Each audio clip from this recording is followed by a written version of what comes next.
Okay, so this is a bit random, but I am on Packington Street in Geelong, which is a city nearby where I live. Anyone from Victoria will probably sort of know of it or have heard of it.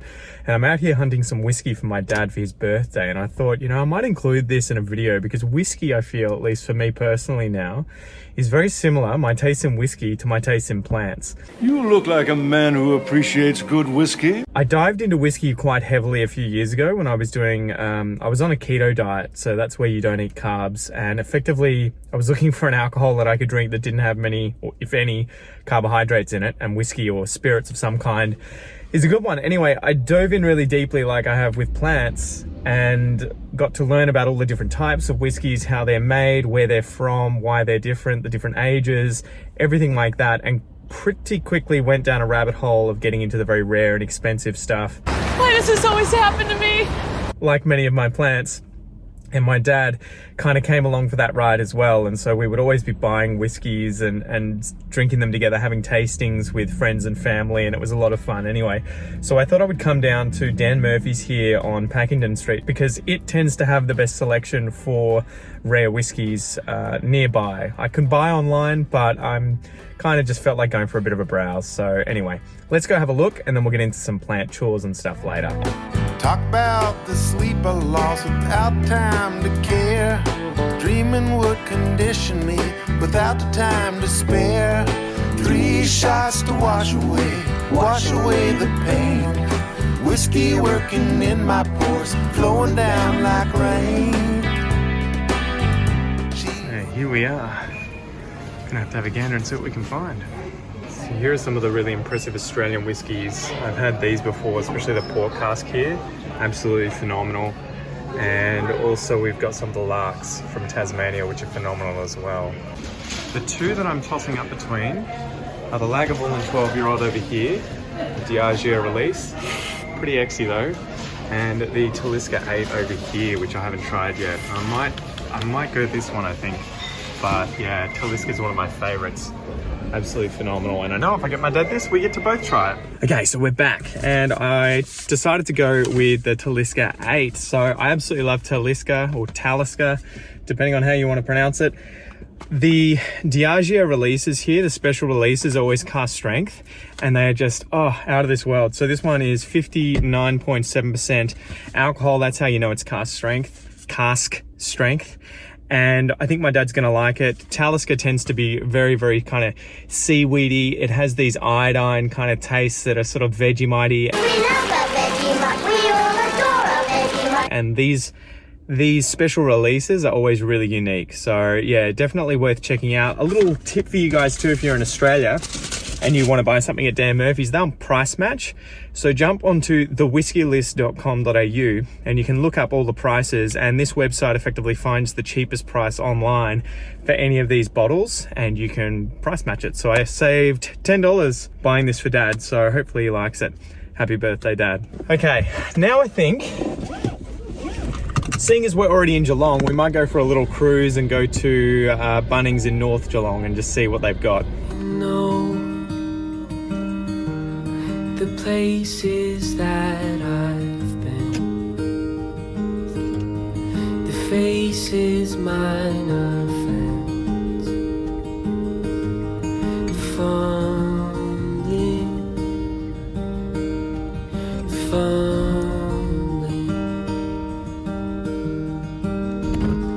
and though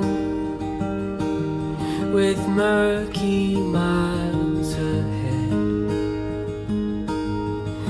fate sings softer there. Right, so here we are at Bunnings. Time to go have a look what they have in the garden section.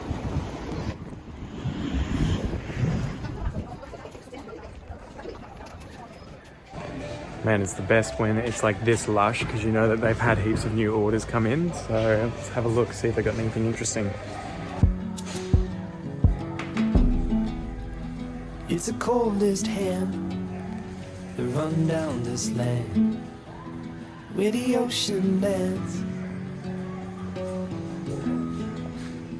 It's the tallest sound, the damn smallest crowd. Now the most interesting stuff that I can kind of see are these atabapoense philodendrons. So yeah, I've already got a few of these unfortunately, but I'm usually on the eye out for these golden collector's edition enlivens. They tend to be great stuff, but this is all they seem to have. Hiding in here too, look at that. Something else cool I've found is I think it's the Philodendron erubescens. I don't know if they have it on here, but this is effectively the unvariegated pink princess. This is what they look like normally. Sometimes you can sort of find flecks of pink on some of the leaves too, and it'll give you an idea. I found one the other day. Oh, maybe here? That little bit there you go. There you go, there's a variegated Philodendron erubensis. I think that's the species name. I'll check it on screen. This is pretty cool too. So these are the Marble Queen epipremnums, and I've just noticed this one seems to be reverting. You'll look a few leaves back and it's half mooning, and now it's just gone back to, I guess, the standard the green dragon. Is that what it's called? It's pretty funny. Look at that. The other side of it though looks like it's all variegated still. I have to show you this too, guys. This has to be the smallest little black velvet that I've ever seen. How cute is that? Far out. Alright guys, we didn't find anything to buy, but I have a little funny story for you. So I was looking around, and just after I had seen that tiny little alocasia, actually it may have been just before, I noticed this on the ground. So I think this is a Dracaena or Sansevieria, what it used to be known as Sansevieria leaf. And it had obviously just died at the bottom here and fallen off. And I just asked, do you guys mind if I take this? I might try and propagate it at home. And they were like, yeah, go for it. So definitely not a waste of a trip down to Bunnings here. If you see this sort of stuff on the ground, obviously don't just walk out with it, but ask someone. Ask someone, do you guys mind if I take this? I think I can propagate it. It was on the ground, it was already broken off the plant, you know, and again, I would never suggest ripping something off a plant, that's theft. But if you see stuff like this on the ground and it's pretty obvious that it's been, you know, broken off or it's died back and it's fallen on the ground, don't be afraid to ask. Quite often they're like, yeah, go for it, you know, have at it. So guess we'll see how this one goes. If you got any tips, let me know down below. I've never had one of these. I've never had one of these snake plants, is that what they're called? Dracaenas or Sansevierias, so hopefully we can turn this into a beast. And take it slow through the habits, pray through the whiskey's way you learn to grow. Alright guys, so we are back. It's been a bit of a long day. I ended up coming home, hanging out with the kids. We then had dinner, went over to my folks' place, gave Dad the whiskey, hung out with them for a bit, and I have just done the dishes. And we're back here. I was kind of feeling a bit wrecked, you know, just wasn't in the mood for doing plant chores. As you'll probably be able to see, I couldn't help myself but sort of dig in, pun intended, into some plant chores tonight. And I was looking at my Philodendron Ilsmanii. I have to check the name again. I recently got this. I've been a fan for a little while. Obviously not enough to remember the name, but one of the leaves had dropped off, and I was thinking, this looks a bit sus. And it had come in a pot with moss on top and then a really dense kind of mix of soil. It's not too bad, but it was pretty wet. The soil here is pretty wet. So I decided to peek under the skirt, have a look, see what's going on. You're a bloody pervert. And when I opened it up, you'll see here, sorry about the light's probably a bit bright, but you'll probably be able to see if I change the angle, that the roots here are really green. So that tells me at least that they were in semi-hydro or water and have been getting a lot of sunlight. Algae's not the issue, none of that, but because I think they had just been transferred into the soil, the plant hadn't really been doing much. It had been trying to push out this leaf and very little had been happening. So I decided to just transfer it into semi-hydro, leaving the reservoir of water just touching the very, very bottom of the roots here, all the way around. Hopefully you can see there's only about 1/2 centimetre of water going up over the roots. And I am hoping that it'll acclimate a little faster and grow out. I'll take cuttings from it, get more plants going, and then maybe eventually go into soil. But yeah, I don't know. If you guys have got any tips or tricks for these sorts of plants, especially when you get them and you've just bought them. When I pulled it out of the soil, it didn't really look to me like it had been in here for very long. So I wasn't sure if that also was going to kind of slow it down, trying to get those roots to acclimate to become soil roots as opposed to just staying in semi-hydro. And I have no problem with using it in semi-hydro. Anyway, that's the story there. That's what I got up to, and then I thought halfway through, I should probably do a video, hang out with you guys, finish this one off, and I realised that the kitchen was a fucking mess. Ugh, this place is a pigsty. There's shit everywhere from the kids and the wife unleashing the fury, and the father too. Don't worry, I'm not to be spared of blame either. But yeah, but this is my daughter's bib. Maybe I should wear it, guys. Clean myself up a little bit. Anyway, I'm gonna have a little clean up here, create some space, and then maybe we'll smash out some chores because there's always shitloads to do, right? It never ends. It never ends. Okay, well, dishes cleaned up.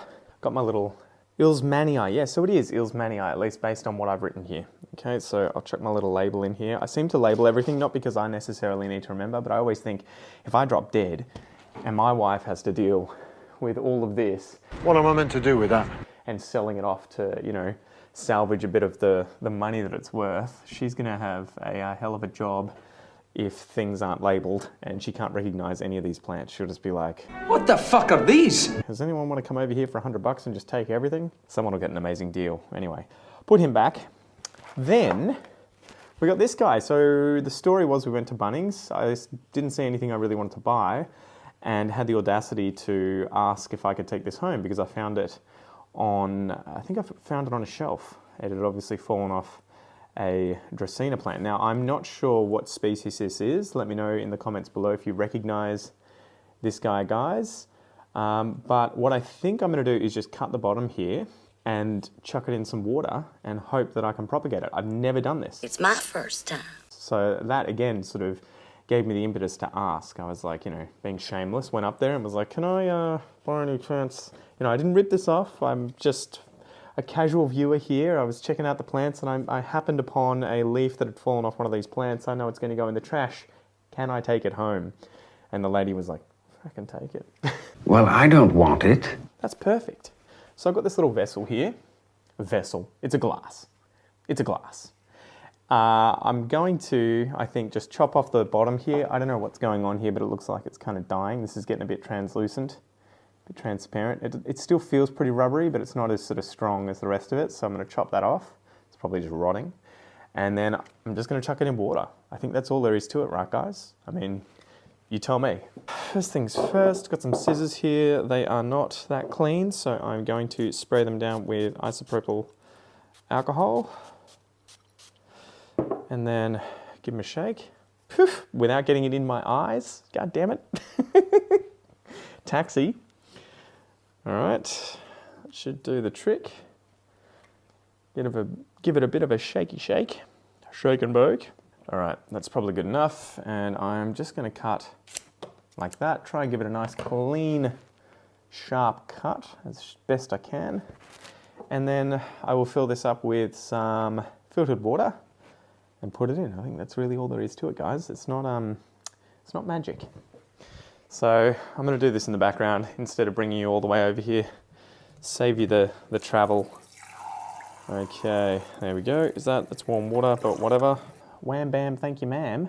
Hopefully a free plant. And you know what? I could probably reduce this water right down to the bottom because it only probably needs a tiny amount submerging the very, very bottom. I'm going to tip out a bit.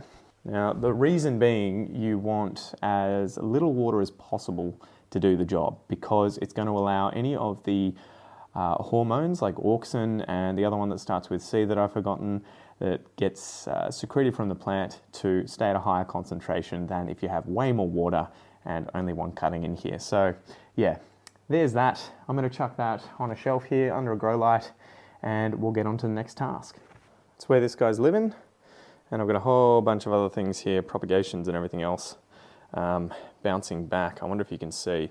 I had a bit of trouble here. So this is a Scindapsus truvii moonlight. I've got one here and I've got one here. I got these two and decided to chop them up because they had two nodes that both had roots coming out, but they didn't do very well in, I think they're in soil. So I ended up transferring them here and you'll see this spikes coming up. These leaves were rotting off. I had to cut them back multiple times, but I didn't give up. And then I finally transferred it here to semi-hydro and the spike's coming up. Same thing here for this guy, which is meant to be a variegated bell marks. It was in cocoa coir and some perlite, and it wasn't having a good time. I think I let the roots dry out too much. It was in terracotta, so it just kept drying out way too much. Pushed out one leaf and then did nothing. And so I transferred it here, and now it's got a spike coming up here, and this leaf's coming out too, so that's great. Lastly, I have a Trubii Moonlight Dark Form, I think it is. I have to double check that. I think that's what it is, right? Yeah, the dark form. Put that back in there. This leaf has died. But you probably can't see from there. There is a tiny, tiny little spike coming up here next to that leaf. I can't see shit. So again, I've saved that one too. Phew. So I'm hoping they do a good job and size up eventually. I've had them for months now. So it just shows, don't give up, don't give up. All right, maybe the next task is deal with this crap here. So, as always, I'm going to chuck my moss into the slops bucket, the secondhand moss bucket, and I think I'm just going to chuck this soil out. All right, so I think I'm going to call this a tale of two cuttings, this segment here, right? So I think these might have been taken from the same Thai Constellation, and I'm going to give you a squiz at this one, which has done phenomenally well. She's so hot. I literally have just left this in water. I haven't changed it. I've just topped it up, and there you go. I don't know if this might be, you know what? It's a top cutting. I wasn't sure if it was or not, but hopefully you can see in there that part there is a leaf coming up by the looks of it. So that's probably part of the reason it's done so well. This one was taken either from a similar plant at the same time. It was definitely taken at the same time, or that week. And this leaf has just gotten worse and worse and worse. Please send help, I'm begging you. So over the last probably 2 months, and it's been sitting in the water here. I had it with other cuttings that started looking like this, so I ended up potting them up. But it's done close to nothing, except it has popped. So yeah. I'm not really sure what to do with this guy besides potentially removing this leaf and just chucking it in a prop box, because I've had some good luck, and I'll give you a look at some of the chonks that I had. Probably, yeah, I took them at the same time as this one. Hold this here in front of you so you can see it, with that little chonk coming up. The little growth point coming up. Anyway, I took one at the same time. I actually lost a bunch. I think I killed about 6, to be honest. It was pretty embarrassing. These were all the chunks that didn't have leaves on them. I took all of these node cuttings hoping that they would root, and they did not. They just died. One of them though did. It did really well, and I will show you it. So I have it here in my little prop box that I set up when I did the alocasia corm video. I'll link that up above if you want to go check that out. But I showed how I had some of these stingray alocasia corms that just shot leaves out within, I don't know, it was probably like, it must have been like 2 or 3 weeks. It just went bananas. And I ended up taking, reassembling a few of these prop boxes. Anyway, this is just checking for roots. This is that chunk that I took. You'll see that huge thing. It even has a bit of mold there growing on top of it. I'm not really phased, to be honest. It's pushing out a shoot. It's looking healthy. It is, it's rotting a little bit on the side here, though the rest of it is pretty, the integrity of it is okay. So to be honest, I'm kind of just curious to see what happens with it, and I'm going to treat it as a learning lesson. It may die, it may not, it may survive, but yeah, that's the chonk. So pretty cool. And again, feeling this other bit that has a little bit of mold on top of it, it's still pretty solid. So I think it's probably fine and doing all right. The root system's obviously working, and it is still pushing up this spike, and the first leaf's going to come out shortly. So I'm just going to let it do its thing and chuck it back in this prop box. There's not really much to see here, guys. There are a few of these Samarlance, what do you call them, corms, but nothing is really going on. This one might be just pushing something out, but I'm not sure. They all look pretty uneventful. So anyway, I'm going to close this guy up and put it back on the shelf. I am going to grab one of my other prop boxes out. This has got a bunch of, I think it's micans, or it may be, oh my God, I'm having a total brain fart here. It may be Philodendron melanochrysum in there. So these are just wet sticks. I think I ended up opening this up recently and just taking out everything that was doing okay. I also have another chonk in here that has done bugger all for ages, but is still green. And yeah, that's another Thai Constellation chonk. And I'm just letting it do its thing and hoping something will happen eventually. Anyway, I'm gonna get my secateurs. Actually, no, a knife. I'll get a knife. You probably could leave this for a little bit longer, guys. There is still chlorophyll here. I'm not dead yet. This hasn't rotted or anything, so it still could be drawing energy from it, but Jesus, this is like one hell of a crispy critter plant, if ever I saw one. So I'm just gonna chop that off. Whoop. End feels a bit rotten, though it may just be, yeah, I'll just scratch it out. This seems to happen with these chunks. The end of them kind of rots in a little bit, but then stops. I don't know if you guys have noticed that too. But what you'll see is, and you can sort of just push your finger in, you'll see these kind of little hairs. They feel like hairs that develop on the ends there. And I think that's probably xylem. Xylem or phloem. It'll be those sort of cellular tubes used for moving water or nutrients through the plant from the root system, from the leaves, moving it through. They're obviously a lot harder and they don't rot as easily as the rest of the material here, but it doesn't faze me too much rot-wise, I don't think, especially if you can feel that it's really heavy. Well, heavy.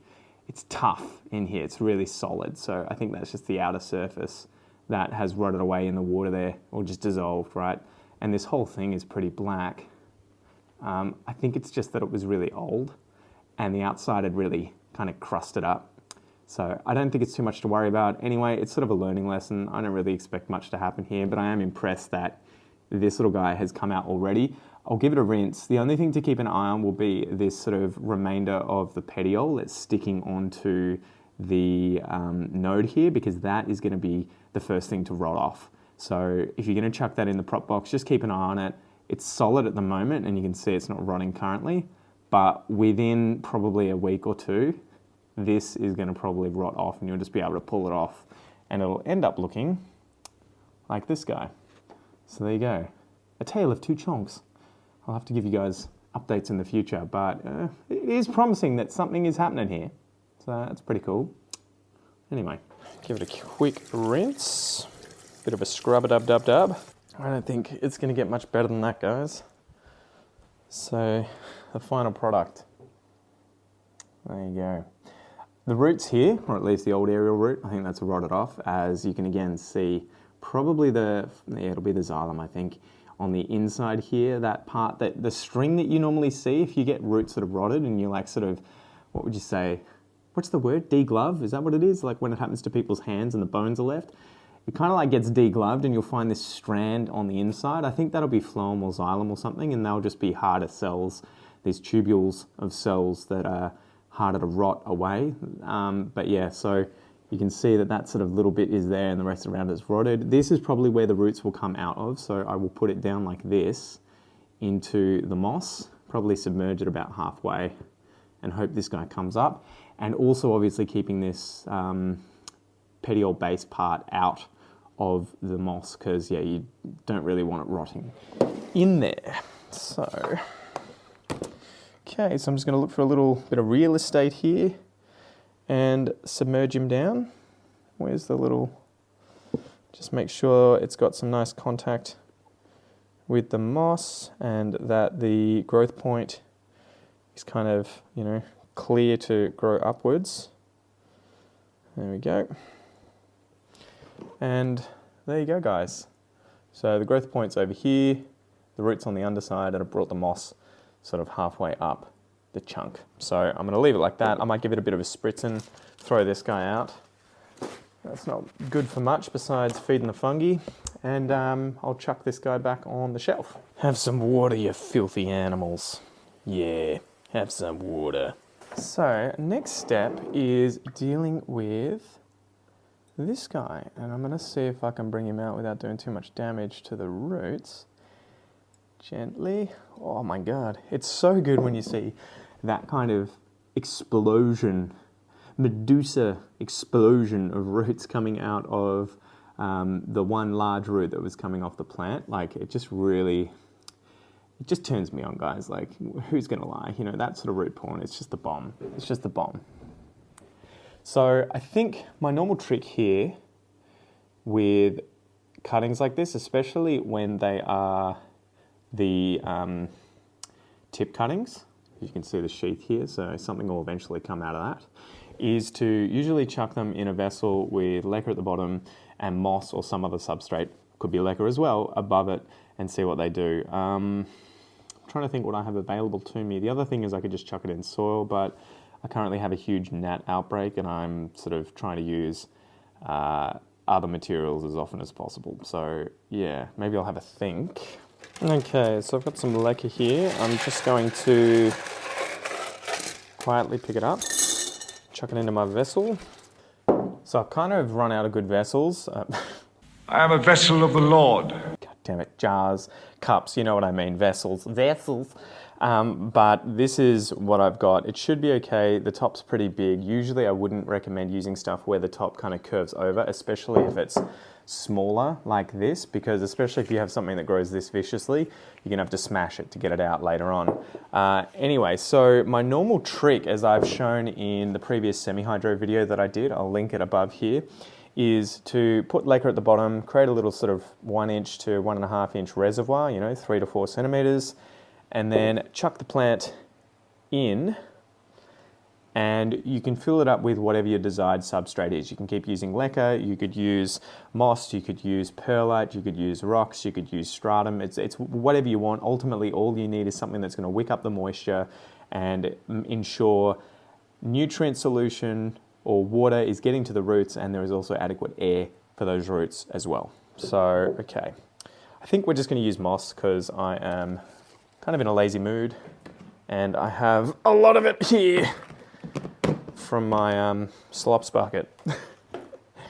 So again, if you really care about the plant, if it's really rare, if you're really worried about transferring disease or any of that other sort of stuff like root rot, bacteria, fungi, whatever, boil your moss before you put it in here. Let's just do it. I'll show you. let's just show you the process, okay? I'm in such a lazy mood. I have to keep sort of slapping my wrist, metaphorically, and give me a few of these ones and saying, just stop being lazy. Okay, so I'm going to fill up my kettle. I'm really having a hard time tonight, guys. And I might actually also include enough so that I can make myself a cup of coffee and wake up a little bit. And then I will put enough of the moss to fill the vessel into the sink here. Okay, maxed it out. Chuck this down, click on. Okay, it's going to take a while to do that. So I'm going to take probably about that much, maybe a little bit more. We'll do more than we need. So I've chucked the moss in here, kind of flatten it out. And then I will pour the boiling water in. You'll see that shortly. Leave it here for, I don't know, 5-10 minutes. Just make sure that it has all been submerged and it's all been boiled. I might boil another kettle's worth of water and chuck that in on top as well. And then, yeah, rinse it out, wait for it to cool down, and then chuck it in the vessel with the plant. So I might hit pause and we'll catch up shortly. And here is water number 2. Kettle number 2 worth coming in hot. It's coming in hot.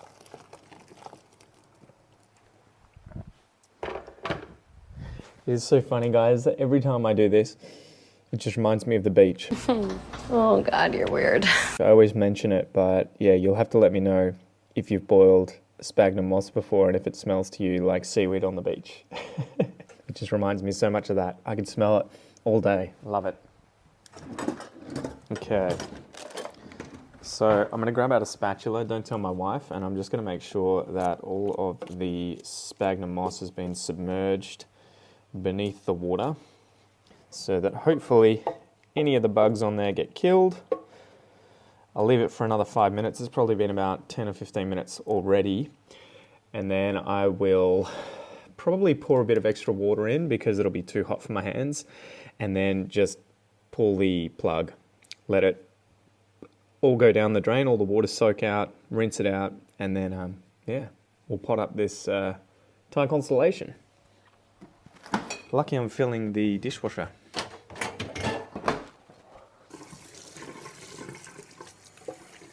Okay, still pretty hot.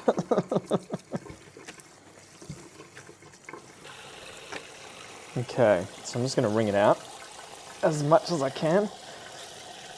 There we go. Can always add in more water later.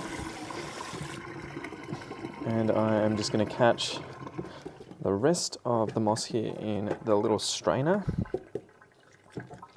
and chuck it up here too. There we go. You don't want that going down the sink, so try and clean out as much as possible and then chuck the rest in the bin. There we go. My little jar here.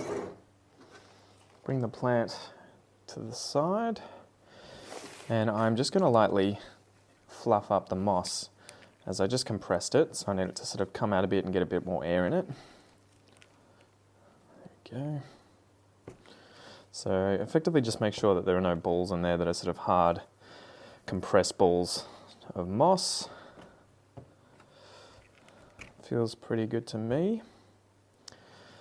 I might chuck a layer of moss in there too, because I don't really need this to sit the entire way, all the way at the bottom. I can probably have it up. It's more like about here. If I'm worried about the plant falling over, I might actually just put it to the side there, sort of like so. And if you wanted to get a bit of root action, you could probably just chuck the roots all the way up against the side as well. All right, so I'm going to put a little bit of moss at the bottom there. And just sort of airing it out a little bit. Plonk him on top, maybe a little bit more. Just a little bit. All right, plonk him on top, and then just fill in around him. Try and make sure that there are no huge gaps of air in there. Again, aerate this a bit. Open it up. Okay. Try not to compress it too much too, guys. You want there to be adequate airflow and a decent amount of moisture to be able to be held at the same time. All right. And I don't think I'm going to worry too much. I might sort of let it lean to the side there. I don't think I'm going to worry too much about covering up the shoot that's going to come out here, because it is almost at the level of the surface. It shouldn't rot, it should be okay. And even if it's sort of submerged slightly below the moss, it'll probably push its way through because it's already aiming upwards. So yeah, I definitely did have quite a bit of excess moss. Now I could throw this all back into the slops bucket, but I have just gone to the trouble of sterilizing it. So that would probably be an annoying, that would probably be very lazy, and I would have to sterilize it again. So I'm going to find another bucket to chuck it in.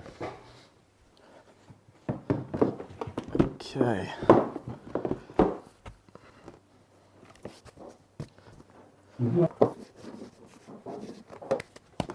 Alright. So there you go. This is probably going to be a pretty nice Thai once it sort of establishes itself a little more nicely and starts shooting out some more leaves. The variegation on this thing was really nice, the original plant. But yeah, I will probably just put a bit of hydro solution in there to fill up the reservoir, and the moss will pull that moisture out. And once the reservoir is completely dry, I usually leave it for maybe a week or so. Again, I'll keep sort of testing the moss and just keep an eye on it, make sure the moss isn't completely dry, and then I can just refill it again. And usually what I do is just pour the liquid down the side of the glass. If you're worried about like putting too much moisture into the moss, just kind of tilt it like this. In fact, I can show you. So I'm going to use my hydro solution. This is pH to, I think, about 6.5. So what I would do, I'm just gonna have to get around this leaf, is hold it on its side like so, and then pour the water in, the solution in like that. So there you go. It's filled up the reservoir at the bottom there. The moss that got wet is down the side here. I had wrung it out quite a bit, so it should be okay. It won't be overly moist. And yeah, the rest of the moss will kind of absorb everything that just happened there. What I wouldn't do is just pour the water through the top of the moss, because yeah, it'll soak up heaps and it'll become really, really, really, really moist, probably too moist. So I'm gonna go put this guy back and then we'll keep going. Okay, so next task is a little embarrassing, but you know, whatever. I have, actually, that looks pretty cool. Far out, I didn't notice that. I have here some atabapoense cuttings that I took when the plants that I had. I'd bought these plants from Bunnings. One of them was doing okay and then started just going downhill and it had root rot. And then I decided to buy a few of the other ones from Bunnings that had been overwatered and were on the way out as well at Bunnings. And they obviously had root rot. They'd been watering them every single day. So anyway, all of them weren't doing very well. So I took a bunch of cuttings and I have been sort of watching them, waiting to see what happens. And had them in this water, but it had kind of gotten a bit gross, to be honest. It's just full of algae. It's probably not too much of an issue, to be honest, guys, but I thought I would have a closer look and see how it's going. And I just noticed that these cuttings are going bananas. B-A-N-A-N-A-S. This is bananas. B-A-N-A-N-A-S. Look at that. That root there. I think these are all roots at the base here. I'm not sure if that's a growth point or not because it does look sort of green, but that's probably just the algae. So yeah, this tip cutting here had a new leaf coming out. I was like, ooh, that's impressive, and it was pushing it out. But it had these arrow roots that looked like they really wanted to be in water, and originally they weren't. So I ended up just putting it in this jar a couple of weeks ago. And yeah, I'm actually kind of impressed. Every single one of these has taken off a lot more than when it was just sitting in a tiny amount of water. That as well looks like it's doing pretty well. And check out this monstrosity. So this, guys, is, I imagine it's a root. Like, yeah, duh, but it's undifferentiated cell growth, I think. I think it's called callousing. I'm not sure, but look how fat and chunky that is. That has to be like one of the ugliest roots I've ever seen. It looks almost like a little boot or something. So I'm almost not sure whether or not I should bother changing this water, to be honest. It's obviously doing the trick. Maybe I should. I should mention too, the reason there's a lot of algae in there is because I put some nutrient solution into the water. The reason that I chucked nutrient solution in there was because they've been taken months ago and I felt like they probably are requiring some added nutrients, so I'll give that a whirl. But as a result, algae goes bonkers. So I'm just going to clean out one of these jars that I was using earlier for another cutting, and I might use this one for these guys going forward. And I might do a similar sort of thing where I'll chuck in a tiny amount of nutrient solution. So I've got like a mil here. I'll chuck that into the water and just keep an eye on it. And if the algae gets out of control again, I'll change it over. Now, I did say previously in this video, don't use vessels with heaps of water, but you know, do as I say, not as I do. I have done this to just see what'll happen, to be honest. And because these cuttings are kind of awkward, the water level kind of has to be pretty high.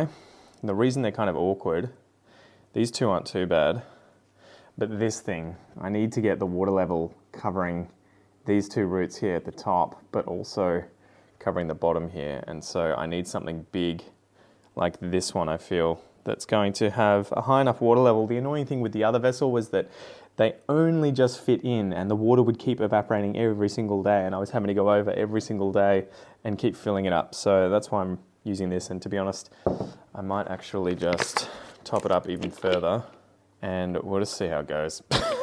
I'm interested to see. It's already, you know, they've all popped. The roots are already coming out. So yeah, I guess we'll see how it goes. All right, guys, well, that's quite a few tasks that we've smashed through. So hopefully you've enjoyed this video. YouTube reckons you're going to enjoy this one next. Thank you for hanging out with me. It's been a pleasure, and I will see you over there. Catch ya.